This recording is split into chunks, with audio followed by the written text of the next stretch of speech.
வணக்கம். Roosters crime time சீரீஸில் மீண்டும் ஒருவரை உங்களை நான் வரவேற்கிறேன். இன்னைக்கு நான் கொண்டு வந்த கிரைம் ஸ்டோரி ஒரு வித்தியாசமான கிரைம் ஸ்டோரி. ஒரு நாட்டில் இருக்கக்கூடிய 20 லட்சம் மக்கள் தொகையை ஒரு ராஜா திடீர் என்று வந்து, இதற்கு மேல் இந்த நாடு உங்களுக்கு சொந்தம் கிடையாது, இந்த நாடு எனக்கு தான் சொந்தம், இந்த நாட்டில் இருக்கக்கூடிய மக்கள் யாருமே இந்த நாட்டில் இருக்கக்கூடாது, இந்த ஒட்டுமொத்த நாட்டையே எம்டி லேண்டாக மாற்றி எனக்கு நீங்க கொடுக்கணும், இந்த இடத்தை நான் பிளாட் போட்டு விற்க போகிறேன். அதாவது உலகம் முழுவதும் நீங்க பார்த்தீர்கள்னா பல்வேறு லேண்ட் டெவலப்பர்ஸ்களை நீங்க பார்த்திருப்பீர்கள். பல்வேறு நபர்கள் கட்டடங்களை கட்டி அதை விற்று வருவார்கள், பணக்காரர்களுக்கு விற்று வருவார்கள். அதே போன்ற ஒரு நாட்டை ஒரு நாட்டின் மகாராஜா அவர் பார்வைக்கு அந்த நாடு வந்திருக்கிறது. அங்க இடிந்து கிடக்கக்கூடிய கட்டடங்களை பார்த்து, அங்க இருக்கக்கூடிய ஏழை மக்கள்களை பார்த்து, இந்த மக்கள் அசிங்கமாக இருக்கிறார்கள், இவர்களை அகற்றிவிட்டு இந்த இடத்தை மட்டுமே எனக்கு கொடுங்கள், கேட்கக்கூடவில்லை, இந்த இடம் எனக்கு தான் சொந்தம் என்கிற அந்த அறிவிப்பை கொடுத்து விட்டார் இந்த மகாராஜா. இந்த நாட்டில் இருக்கக்கூடிய மக்கள் 20-25 லட்சம் மக்கள், இவர்கள் எங்க போவார்கள்? அதற்கு கொடுக்கக்கூடிய பதில், இவர்களை பற்றி நான் கவலைப்படுவதில்லை, இவர்கள் இருந்தால் என்ன, செத்தால் என்ன, இவர்கள் எங்கே சென்றால் என்ன, எக்கேடு கெட்டு போனால் என்ன, எனக்கு கவலை கிடையாது. சரி, எங்கதான் இவர்களை கொண்டு செல்ல இருக்கிறீர்கள்? மற்ற நாடுகள், அந்தந்த நாடுகள் இவர்களை ஏற்றுக்கொள்ளட்டும், நாங்க இந்த நாட்டில் இவர்களை வாழவிட மாட்டோம். அதாவது ஒரு பிஸ்னஸ் மேன், ஒரு லேண்ட் டெவலப்பர் ஒரு நாட்டின் மகாராஜாவாக மாறிவிட்டார். தன்னை சூப்பர் பவராக எடுத்து காட்டக்கூடிய இந்த நாடு, இந்த நாட்டின் பெயர் யுனைடெட் ஸ்டேட்ஸ் ஆஃப் அமெரிக்கா. ஜனவரி 20ஆம் தேதி புதிதாக 2வது முறை பிரசிடென்டாக மாறிய டொனால்ட் ட்ரம்ப் கூறிய வார்த்தை தான் இது. பாலஸ்தீன், அங்க இருக்கக்கூடிய காஜா என்கிற இந்த பகுதி, காஜா ஸ்ட்ரிப் என்று கூறுவார்கள். இஸ்ரேல் எந்த அளவில் காஜா பகுதியில் இருக்கக்கூடிய மக்களை அழித்து வருகிறது, அங்க இருக்கக்கூடிய கட்டடங்களை, அங்க இருக்கக்கூடிய மருத்துவமனைகளை, அங்க இருக்கக்கூடிய பள்ளிக்கூடங்களை அனைத்தையுமே 99% வரை அங்க அழிந்து போகுது. இப்போ அங்க இருக்கக்கூடிய காட்சிகளை தான் காட்டப் போகிறேன்.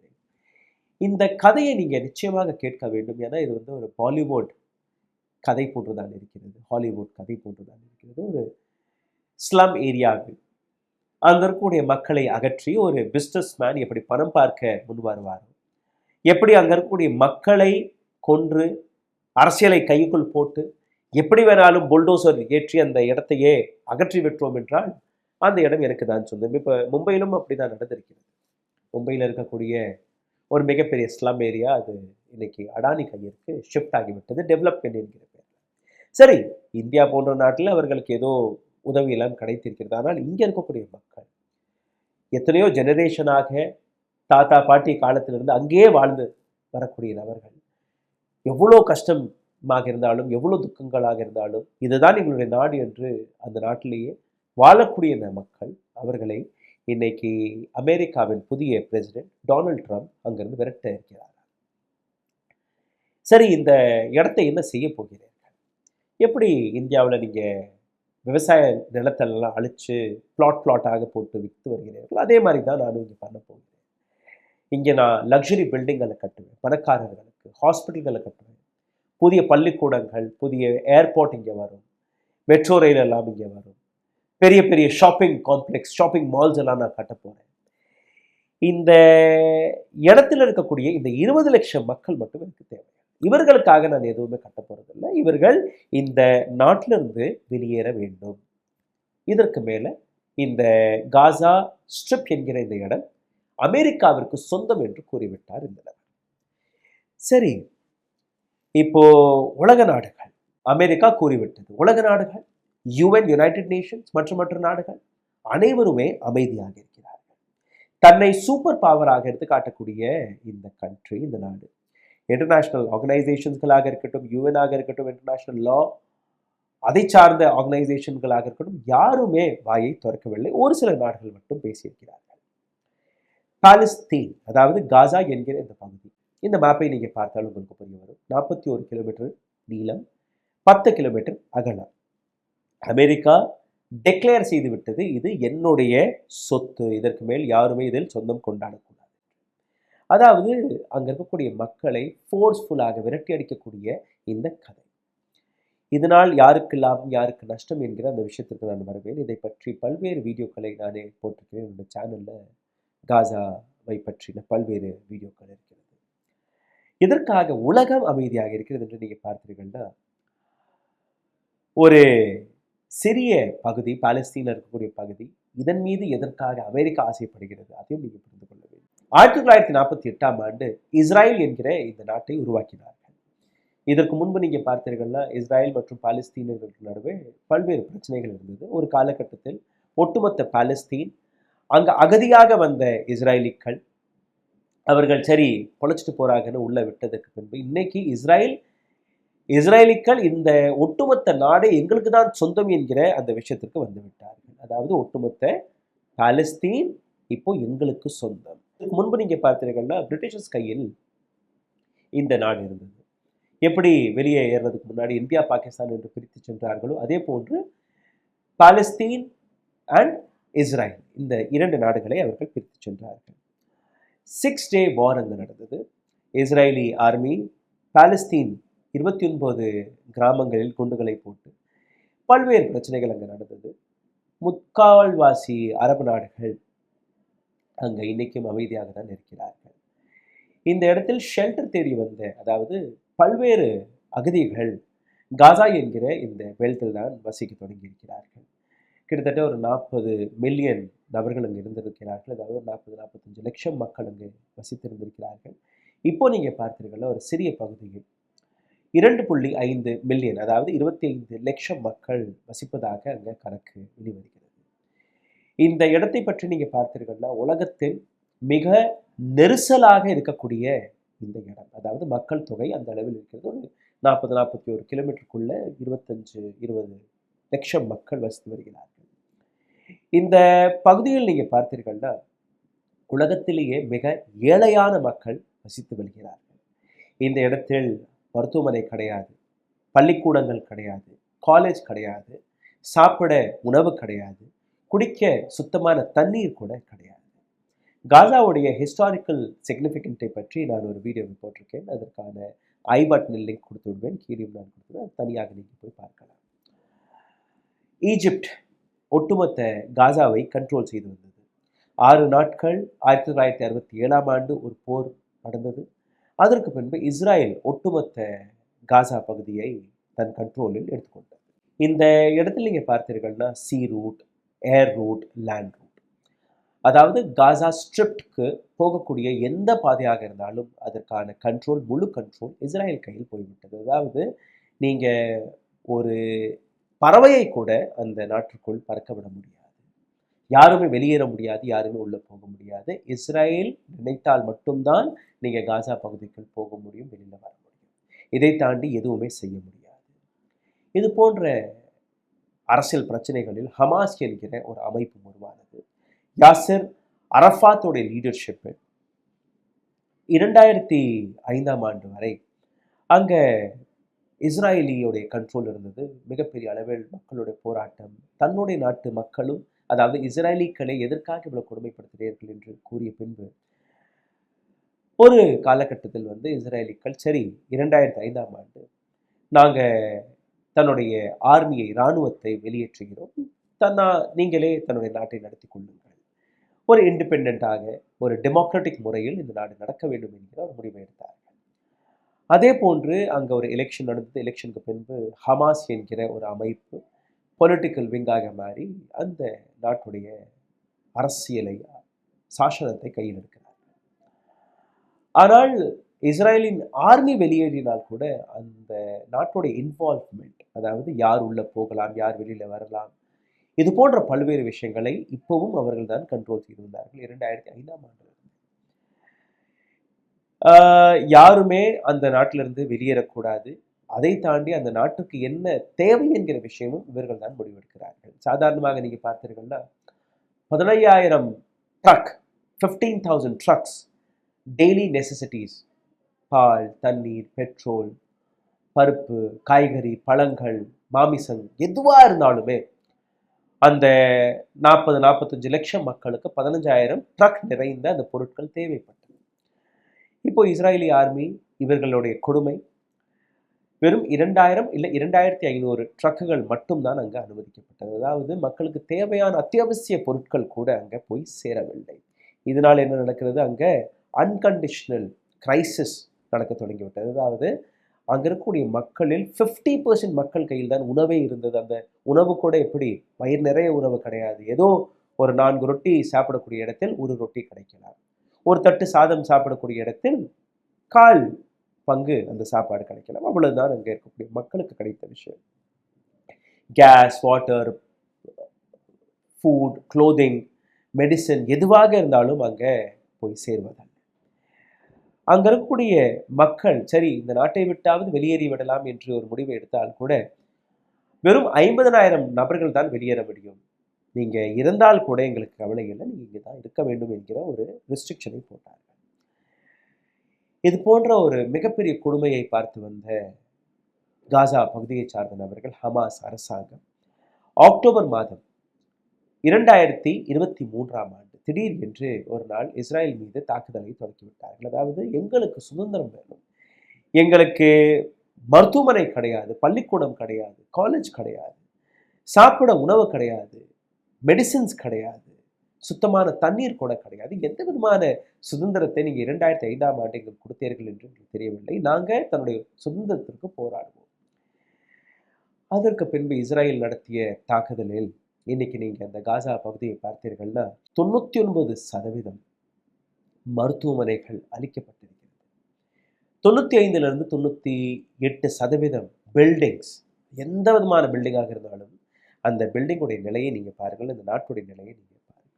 25 மாதங்கள் இந்த தாக்குதல் நடந்தது. இப்போது அங்கே சீஸ்ஃபயர். யுஎன் ஒரு ரிப்போர்ட்டை வெளிவிட்டிருக்கிறார்கள். இந்த யுஎனுடைய ரிப்போர்ட்டை படிக்கிறேன், கேளுங்கள். 92% வீடுகள் முற்றிலும் அழிக்கப்பட்டுவிட்டது பாம் தாக்குதல். 95% பள்ளிக்கூடங்கள் அங்கே டெமாலிஷ் செய்யப்பட்டது. அங்கே குடிக்க தண்ணீர் கூட கிடையாது. அங்கே உள்ள சிச்சுவேஷனை நீங்கள் பார்த்தீர்கள்னா சரி விவசாயம் செய்தாவது ஏதோ சாப்பிட தேடலாம்னு நீங்கள் பார்த்தீர்கள்னா விவசாய நிலங்களை கூட அழிச்சு விட்டார்கள். 50% பாப்புலேஷன் மக்கள் தொகையிடம் சாப்பிட உணவு கூட கிடையாது. எப்படியோ இருக்கக்கூடிய அந்த அரை ரொட்டி, 1/4 ரொட்டியை வைத்து பகிர்ந்து அங்கே உயிர் வாழ்ந்து கொண்டிருக்கிறார்கள். முடியாமல் போனால் அங்கே மெடிசன் கிடையாது, அதாவது மருந்து மாத்திரைகள் கிடையாது. 36 மேஜர் ஹாஸ்பிட்டல் அனைத்துமே அளிக்கப்பட்டது. பல்வேறு குழந்தைகள் கையில்லாமல், கால் இல்லாமல், பெற்றோர்கள் இல்லாமல் அனாதையாகி விட்டார்கள்.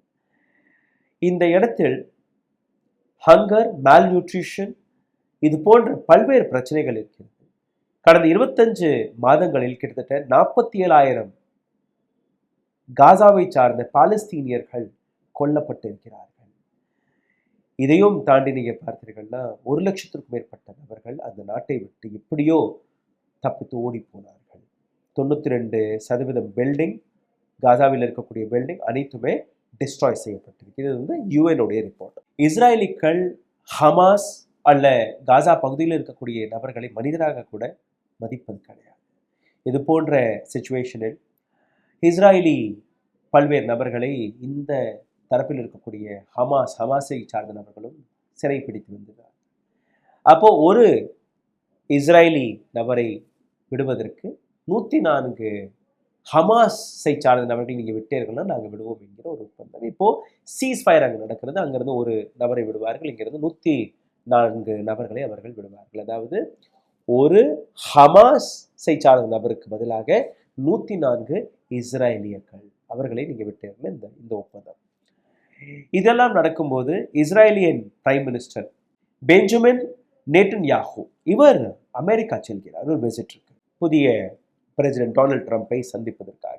இந்த 2 நபர்களுமே நீங்க பார்த்தீர்கள்னா ஒரு வெரி க்ளோஸ் அலை. இந்த 2 நாடுகளுமே முக்கியமாக நீங்க பார்த்தீர்கள்னா அமெரிக்கா இஸ்ராயலிற்கு பணம், வெப்பன்ஸ், பல்வேறு எய்ட்ஸ்களை கொடுத்து வருகிறது.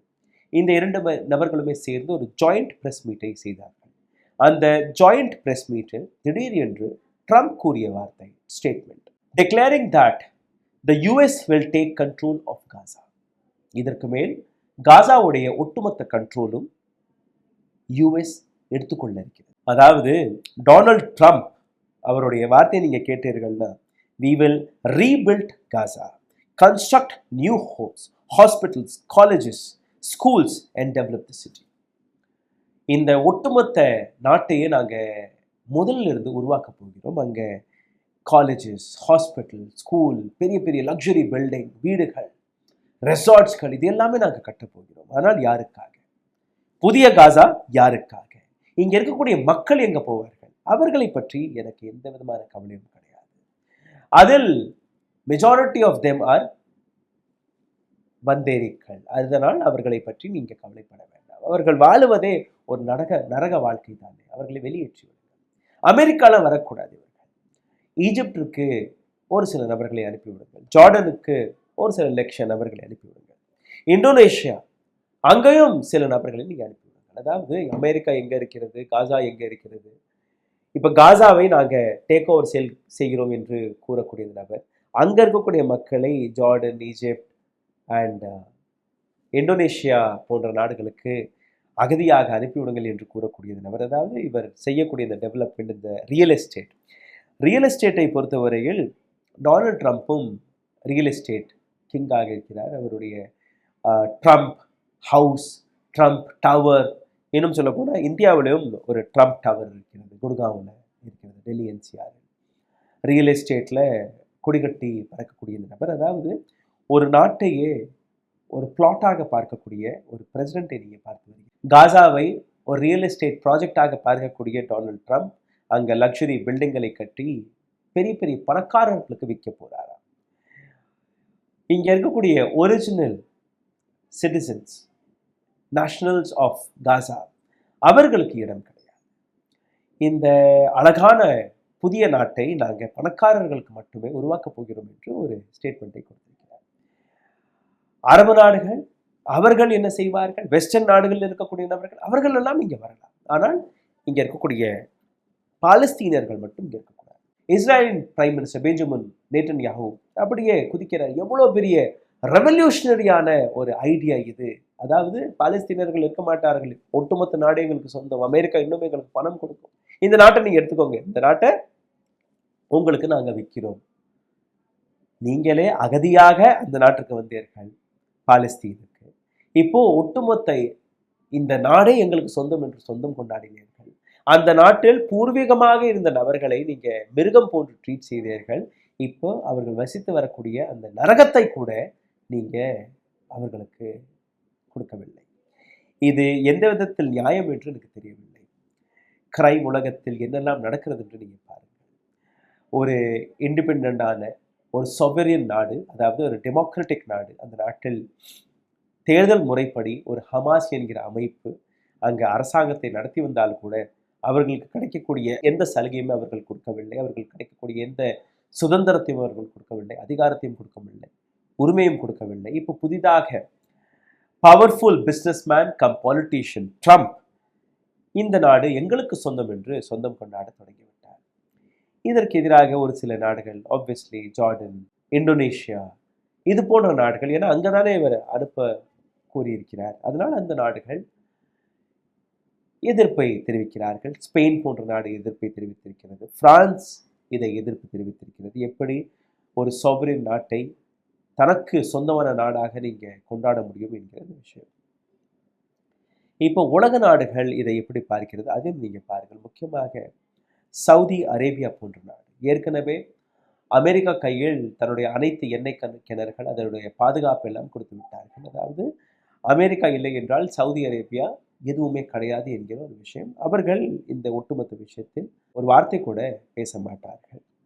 ஈஜிப்ட், ஜார்டன் அவர்களுக்கு கஷ்டம். இந்த 10 லட்சம் நபர்கள் எங்களுடைய நாட்டுக்கு வந்து விட்டார்களா, அவர்களுக்கு எப்படி நாங்கள் தொண்டு செய்ய முடியும், அவர்களுக்கு எப்படி வேலை வாய்ப்பெல்லாம் கொடுக்க முடியும். யுனைடெட் நேஷன்ஸ் அவர்களும் அமைதியாக இருக்கிறார்கள். காரணம், யுனைடெட் நேஷனுடைய ஹெட் குவார்ட்டர்ஸ் அது நியூயார்க் அமெரிக்காவில் தான் இருக்கிறது, அவர்களும் பேச மாட்டார்கள். பிரைம் மினிஸ்டர் மோடி போன்ற விஸ்வகுரு அமைதியாக இருக்கிறார்கள். ரஷ்யா அமைதியாக இருக்கிறது, சைனா அமைதியாக இருக்கிறது. அதாவது இந்த 20 லட்சம் 25 லட்சம் நபர்களை பற்றி யாருமே கவலைப்பட தேவையில்லை. இந்த புதிய ப்ராஜெக்டுக்கான பெயர் அமெரிக்கா வைத்திருக்கிறது பீஸ், அமைதி. அமைதி என்கிற இந்த புதிய நாடு காசா பகுதி இன்னைக்கு அமெரிக்கா கையில் போக இருக்கிறது. அதாவது காசா இஸ் ஆன் சேல் என்கிற இந்த விஷயத்தை இவர்கள் எடுத்து வைத்து விட்டார்கள். சிந்தித்து பாருங்கள். 25 லட்சம் ஏழை மக்களை நசுக்கக்கூடிய வேலையை ஒரு நாடு பார்க்க தொடங்கிவிட்டது. நீங்களும் நானும் அமைதியாக இருக்கிறோம்.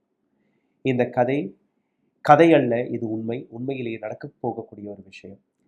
இதை நீங்கள் எப்படி பார்க்கிறீர்கள்? உங்களுடைய கருத்துக்களை கீழே கமெண்ட் பாக்ஸில் எழுதிவிடுங்கள். இந்த வீடியோ உங்களுக்கு பிடித்திருந்தால் இதை லைக் செய்து பல்வேறு நபர்களுக்கு பகிருங்கள். எங்களுடைய வீடியோக்கள் முடக்கப்படுகிறது, யாருக்குமே போய் சேருவதல்ல. அதனால் எங்களுடைய பொருளாதாரமும் மிகப்பெரிய அளவில் அடிபட்டிருக்கிறது.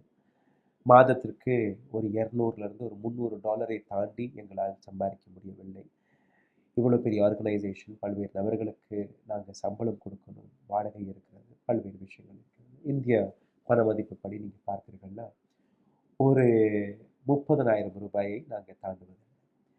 அதனால் பொருளாதார ரீதியாக எங்களை சப்போர்ட் செய்ய நினைக்கக்கூடிய நபர்கள், இது போன்ற இண்டிபெண்ட் சேனல், இண்டிபெண்ட் ஜேர்னலிசம் வாழ வேண்டும் என்று நினைக்கக்கூடிய நபர்கள் உங்களுடைய ஆதரவை கூகுள் பே, ஃபோன்பே, பேடிஎம் வழியாக அனுப்பலாம். எங்களுடைய ஒவ்வொரு தொகுப்பும் நீண்ட ஆராய்ச்சிக்கு பின்பு, நீண்ட ரிசர்ச்சிற்கு பின்பு தான் வருகிறது. நிச்சயமாக நீங்கள் இது போன்ற ரிப்போர்ட்களை மெயின் ஸ்ட்ரீம் மீடியாவிலும் பார்க்க முடியாமல் இருக்கக்கூடிய அந்த தருணத்தில் மீடியா சுதந்திரமாக இருந்தால் மட்டும்தான் ஒரு டெமோக்ரஸி சுதந்திரமாக இருக்கும், அதாவது ஜனநாயகம் சுதந்திரமாக இருக்கும் என்று நம்பக்கூடிய நபர்கள் இதை நீங்கள் செய்வீர்கள் என்று நம்புகிறேன். நன்றி, வணக்கம். ஊடகம் கார்ப்பரேட் அரசியல்வாதிகளின் கைப்பாவையாக, அடிமைகளாக இருந்தது போதும். இனி சாட்டை எடுத்து சுழற்றும் நேரம் வந்துவிட்டது. ஊடகம் பொதுமக்களாகிய உங்களுக்காக, உங்களாலேயே இயக்கப்பட வேண்டும். ஊடக சுதந்திரத்திற்காக உங்களின் பங்களிப்பை இன்றே அளித்திடுங்கள்.